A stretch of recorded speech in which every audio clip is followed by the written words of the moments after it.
बिस्मिल्लाहिर्रहमानिर्रहीम। लेकिन सिखाया क्या है उम्मत को?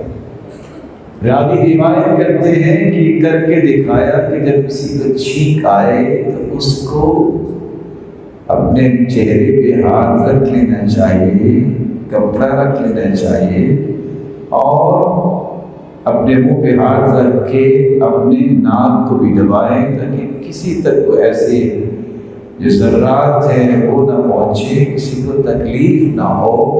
रसूलुल्लाह सल्लल्लाहु अलैहि वसल्लम ने ये भी हक बयान किया है कि जब कोई अल्हम्दुलिल्लाह कहे छींक के बाद तो हक क्या है, उसे दुआ क्या दी जाए?